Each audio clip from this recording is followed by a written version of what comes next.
Good morning. Good morning. Happy Tuesday. Happy 999 portal. Oh, is it 999 because it's 9 a.m. right now? Oh, it's Sep- even no, it's 9999. but where's the third nine? I'm missing So it. the What third am I? nine, the third nine is if you add up Oh, 2025. 2025. So 2 plus 2 plus 5 is 9.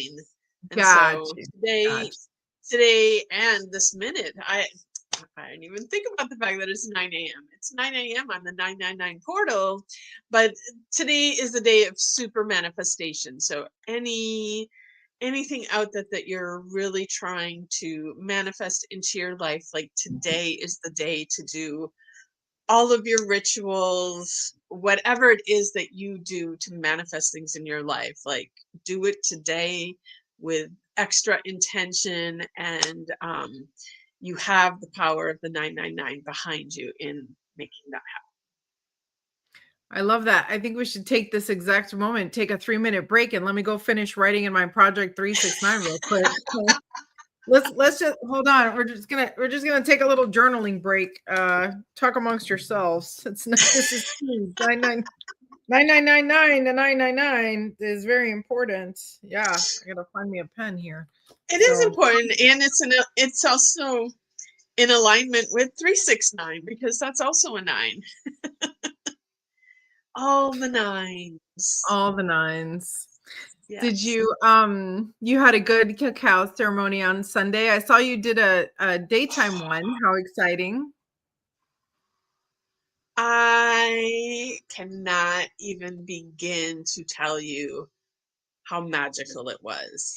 So I Wow. do when the full moon lands on a Saturday or a Sunday, I usually do a morning event, whether that be for my cacao ceremonies or my chakra balancing, because there are people that getting out in the evening is not easy for them. Some of them, especially if they're driving from further away, like they don't like driving in the dark. Sometimes too it's just like with the kids it's impossible to get there in the evening, so when the moons land on a Saturday or Sunday, I try and make it a morning event so that people that don't get to go to the other ones get to come to this one. But for this event I had partnered up with my friend Doris for her first sacred sound offering, which this woman has a voice. And like I've been pushing her probably for a couple years now that like that is a divine healing gift that she has that she needs to share with the world. So we had been, taking baby steps along the way, but this Sunday was her first offering. And I tell you, from the first moment she opened her voice, like tears just streamed down. Like I was crying through the entire sound offering that she did. It was so incredibly beautiful. Wow. And yes, and she loved it so much. So we are in the process of scheduling the next one because there were so many people.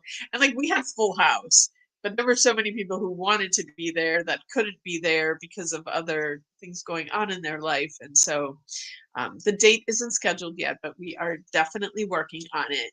And um, it was just, I can't even put words to how special it was to hear her channel these tones coming through.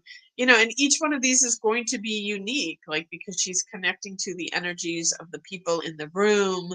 And last night I got to have dinner with her, and she, talked a little bit more of like her experience of doing this, and like, she talked about, tapping into certain people's energy, and she was like, yeah, those tones that you heard, that was coming from this specific person in the room. And yeah, it was like I said, there are no words to express how special it was. So yes, I'm still riding on the high of that. That's phenomenal. How exciting. I love when it all just flows and comes together like that. That's wonderful. Yeah. And like nobody ever would have like if you didn't know that it was her first time like offering something like this to the community, you never would have known, because it was beautiful, seamless, flawless, like, yeah, just incredible. I think And that you says had a to lot for go ahead. I was gonna say, I think that says a lot for when you tune in and you go in the flow and you just let things happen and not overthink it. Like, get your brain out of the way and just, be in it, Yeah. Vanessa was one of the lucky people to be at the ceremony, and she concurs. It was beautiful. It's awesome. And you had a cacao ceremony up in your neck of the woods. Yep, we sure did. And we held it at night. It's still bright at 6 o'clock. I host all my events at 6, mostly so I don't forget what time we start. Um, but it was still light out. But by the time we were done, it was dark. And just driving home, it was absolutely stunning. The moon was so huge in the sky and so bright. I have 2 cell phones. Neither one of them could take a picture well enough to really do it justice. That's something that happens to me here a lot, is that we have these amazing sunsets. And the other day it looked like the sky was on fire. And I'm a photographer. I have a big girl camera, but it's like 7 zippers deep to get to it, like it's far. Like I don't pull it out unless I'm actually working. But the sky is so stunning here all the time. I would bore you in the feed if I shared it every time. So anyway, we really enjoyed the moon, and we had a nice turnout as well. And cool to be meeting new people, that have never had the experience, have never had cacao before. So it was very exciting. One of the interesting thing that happens, just to show you, like, again, how the universe works, is that our new attendees, in their opening, they use the word fire a lot. Fire, fire, fire, about, fire desire and fire passion and fire in a lot of different ways. And when we started drinking the cacao, I realized, man, I kind of went a little deep on the cayenne pepper today. So this cacao batch is fiery for sure. And I didn't, I rarely do that. Like, rarely do I ever, put a little extra cayenne in it. But this time I did. And I was like, well, here we go. The fire with the fire. So For the pretty cool. fiery blood moon. Very cool. Yeah, I was a little bummed that we couldn't, the eclipse was not visible on this side of the planet, because by the time the moon got here, the eclipse was over. So that's a little bit of a bummer. But I do believe the March eclipse that will be coming up will be visible. And now I'm laughing because it should be visible on this side of the planet, but I don't know what the date it falls on, but potentially I could be in Egypt when it was happening. But it was interesting because my Egyptologist Mary was sending me pictures from Egypt of Oh, the lunar eclipse, and like that intense red. And then like I've seen some pictures out there, and I'm like, there's no way that picture, like, AI is like doing its thing out there, showing us these things that aren't real, but yeah. what you Yeah. gonna do? I don't know. I don't know what's real anymore, but keep on Well, going. the truth is, none of this is real. It's all made up. So there you go. So I love our topic today, and especially talking here to my sound therapy practitioner. But our topic is, how do you use sound or music to shift energy? And so, you being the practitioner, I would love to hear what you have to say. Well, it's really interesting that the question is shifting energy, and energy for me shows up everywhere. You can't get around it. So energy for me in this context, synonymous with not just mood, but like attitude and outlook and intention and some really deep stuff, you know? We always talk a lot about vibration and frequency. And even in our cacao ceremony, we were talking about like as we pass the cacao around, you know, water has memory. We've talked about that a lot here, and how what you speak into your water makes a difference, because then you are, you know, bathing the inside of your body with that. And guess what? Your bodies are made up of what percent? I never know. Some big Oh, number. I, they vary like 70+ percent. Yeah. Right.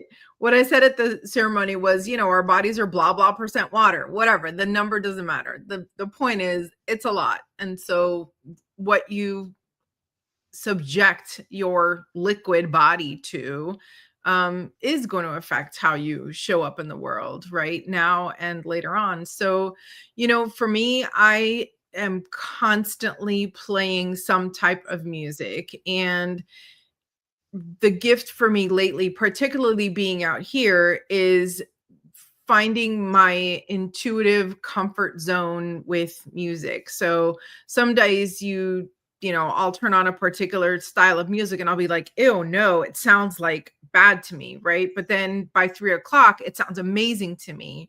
How and why my body reacts to these sounds in this way, it I think is really fascinating. So yeah, I mean, I have seen really amazing experiences with sound baths. The reason I even got my certification was because I had multiple experiences where I just like left my body in the middle of a meditation that, you know, was with a sound bath, you know, particularly the gong. I tend to use the Himalayan bowls more so than the lighter sounding crystal bowls. I have big, deep crystal bowls. Like I like the big, deep sounds. You know, those really work for me. But let's not leave out good old fashioned radio station music. You know, YouTube music. Like I have particular playlists for different types of events, and even my home, the ambiance and what I want people to feel when they walk into my home is very intentional. Rarely is there a space that I haven't curated with some music of some sort. You know, everyone knows my studio is old school jazz. My house is more just ethereal. My car, rock and roll museum hall of fame, you know, it's powerful in there. So everywhere I go, yeah, music absolutely helps me be in a particular way and shift if I need to, you know. And I'm sure you can speak to this, but reminder, we are music as well, and we make music as well. You know, going right off of what you were saying about Doris, right? Yeah.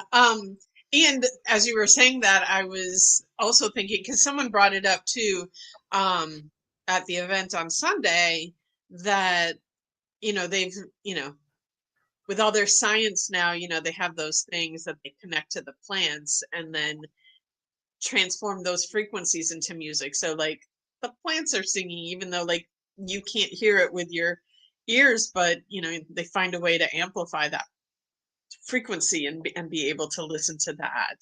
And so well, and even we're talking a lot about music and just sound in general, and there's so many other sounds in nature out there. And we've been having a lot of rain lately, and for me, like, rain is just the feel of rain. I've gotten completely soaked wet twice over the last couple days because I was somewhere and it started to pour rain, and like, because it was sunny when I left, I didn't think to bring the umbrella, and then it was pouring when I had to leave. And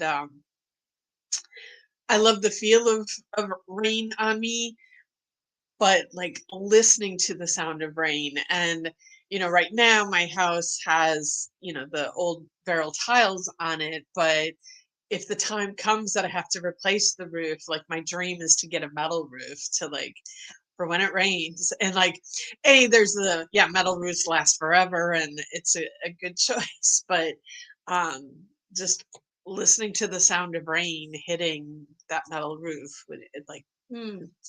Um, and it's interesting to like I was going to ask you just because like from my own experience, I feel like my what I want to listen to has shifted so much over the years. And don't get me wrong, like I do still like some rock and roll and um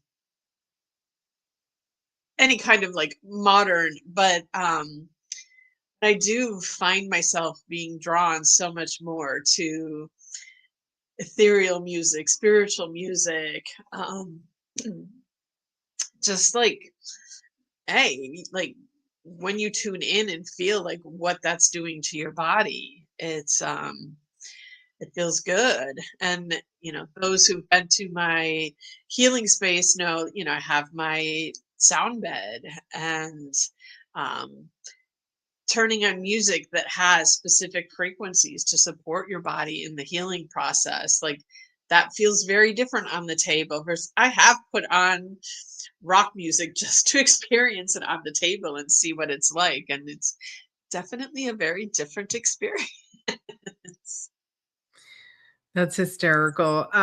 For me, I don't know. I'm a oldie but goodie type of person. So like what I listened to when I was 15 still hits me like I heard it like I'm hearing it for the first time, you know? And again, it's really based on like what's going through my mind, you know? Like I can still listen to Rage Against the Machine and I can still listen to Marilyn Manson and I can still listen to all the, Ozzy. I mean, I can still listen to all that kind of stuff and really enjoy it. And when I want to calm my nervous system and be in a more meditative state, and or like if I'm cooking dinner, for example, like I can't cook dinner with Marilyn Manson, unfortunately. Love you, bud, but can't do it. Marilyn Manson is strictly for driving. Okay. That's for.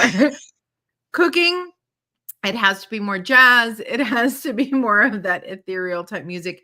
If I'm writing, like when I'm doing my affirmations, there's this very one specific YouTube. I think I've played it for you before. Um it's called like Forest Witch Bookshop or something like that. But it's Oh yeah, literally yeah, yeah. it's the sound of like a crackling fire and, little soft little sounds, behind it. And there's a picture that moves and it's like a cottage with like a black cat and a fire and stars and whatever and books turning pages. I think it even has the sound of like a pewter bowl scraping, things like that. But because I'm so intentional with my music, my energy shift is like this. So when it comes time to focus, that's my focus music, like I put that on and boom, I am in it, right? Just like the sound of the gong, just like the sound of the bowls, or even at the beginning of a meditation, the little tinksa bells, the ping, Hmm. that particular tone just automatically brings me back. So yeah, I'm definitely eclectic when it comes to music. I like a little bit of everything. I love, when I'm feeling forlorn, I gotta get my Eddie Vedder. When I'm feeling peppy, I got Dolly Parton. Like I got everybody, I'm never alone. I'm never alone, that's for sure. But I think the big part of all of this is intention. Are you putting intention into what you feed yourself and what you feed your body and those around you? Can you curate your own spaces, even if it's just your desk, so that when folks come to you, what mood are you putting them in? You know? Yeah, I think that we forget that it's a tool. Like we put it, oftentimes it's like put on for our pleasure, our enjoyment, but it is so much more powerful than that. And like using sound with intention. What do you want to create in this moment? And on this 999 portal day, like what if you're using this day to manifest, like can you choose and curate the sounds that you're using to support that manifestation? As opposed to just like turning it on and going, okay, fill the space. Because sometimes, even for myself, sometimes space music is put in there to fill the emptiness of the space and to um, when you're alone to not necessarily feel alone because you're there with the music. And but making intentional choices with it, using it as a tool to support you creating the life that you want to create. Yeah. I have really thick windows, even though my house is mostly windows, but the windows are very thick and I really can't hear anything that's going on outside. So the silence in my house when no one is here is deafening. Like I can hear like the hum of the refrigerator and light bulbs and things like that. And to me that silence, it almost hurts my ears. Like it's a little bit too much. It is. So I will sometimes prop a door open. Like now the weather is absolutely perfect for this. Close the screen door and just get those sounds from outside. Now I love, like, one of my dreams my whole entire life was to have giant wind chimes, and my friend actually gifted me wind chimes like 25 years ago. But I could never put them outside because my home was in such close proximity to my neighbors that, and they're really big gongs. Had I played them, like, I would have gotten a call for sure.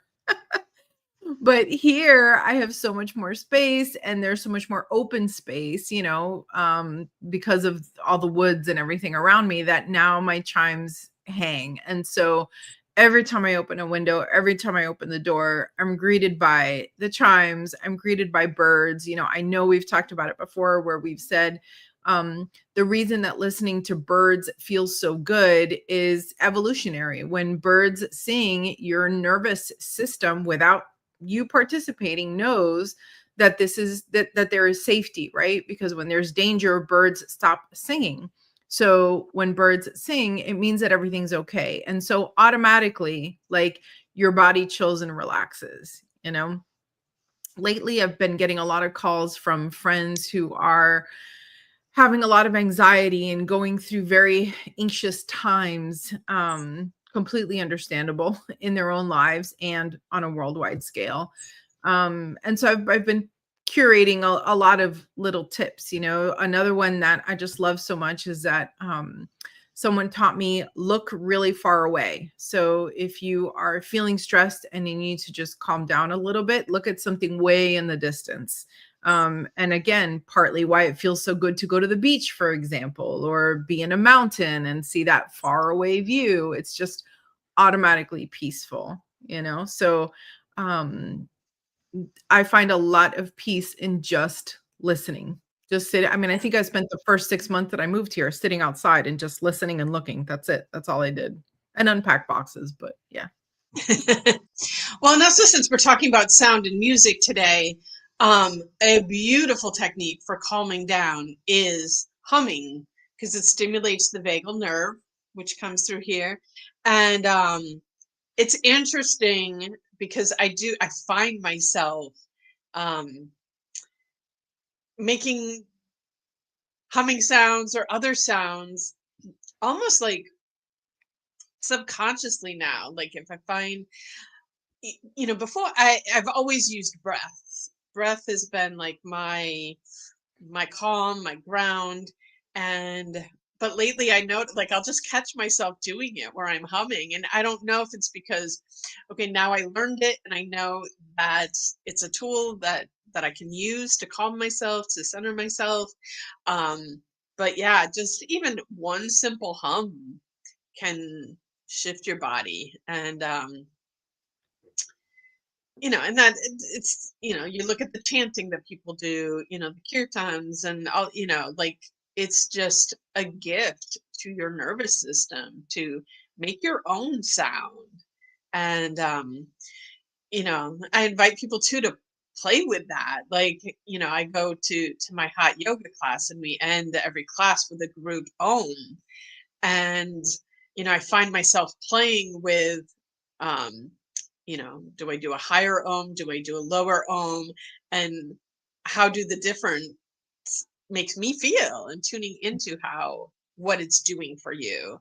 And anything that you're listening to, like, pay attention, like, how does this actually make me feel, and use that as your guide. I really, really love mantras. I really love repeating chants and phrases and things like that. And around these mountains, we lose cell service a lot. So even if I set a particular radio station, 10 minutes after I leave my house, I might hit a dead zone that might last like 30 minutes, you know? So those 30 minutes, either I'm rolling the window down so that I can have some outside input, or I'm, depending on how terrifying the road is that I'm on, I will have my mantras, you know? And there have been plenty of driveway that has beckoned some good old fashioned green Tara mantras, because and I will tell you, it is the most soothing, focusing thing I could possibly do, you know? So yeah, those are super powerful, very powerful. I absolutely, we could do a whole class just on mantras. I mean, you find one that works and it feels good. Yeah. Yeah. I do also want to talk to, in basically every tradition, the sound is the source of creation. And one of my favorite stories. So, my personal favorite instrument to listen to is the didgeridoo. And it's because of how it makes me feel. And like when I would describe it to people, I say, when someone's playing an instrument really well, it's like you feel their soul coming through the instrument. But when I hear the didgeridoo, it's like I'm hearing the soul of Mother Earth. Mhm. And so this was quite a few years ago, probably almost 20 years ago now. I was hosting Dr. Stephen Farmer. He was doing some events at my house, and his specialty is shamanism and earth medicine, and he brought a didgeridoo, and I was like so excited. I'm like, you're gonna play the didgeridoo. And I told him my story about how, like, I feel like it's the sound of the soul of Mother Earth. And he goes, well, interesting you should say that, because in Aboriginal cultures they believe that Earth was created from the sound of the didgeridoo. And I was like, oh my God, it just makes so much sense now. But yes, sounds are powerful creation tools. And so um yeah, use your sound to manifest. And we've talked about this so many times, but when we speak our words out loud, we are putting out there into the universe what we are wanting to manifest and create. So we're also doing, we have tomorrow our final installment of our 4 Agreements book club.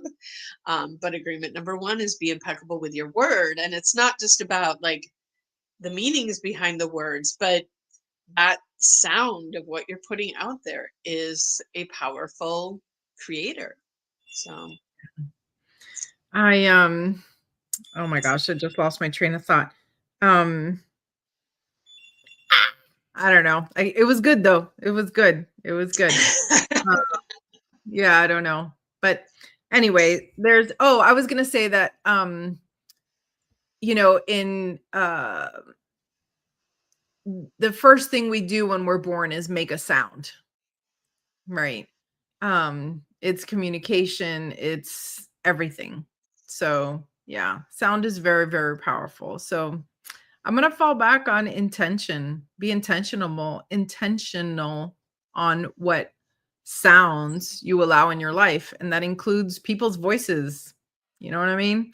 If someone or something is not serving you, you don't need to listen. So, yeah. So I'd love to hear what you are manifesting out there in the world. I would love to hear what sounds you are using in your life and how you're using that. So if you're listening, put the comments in there. We'd love to hear from you. And, like I said, we're putting ideas out there for you all, but we learn from you as well. It's not just us dropping the information out there, but we learn from you as well. So please share your tips on how you're using sound.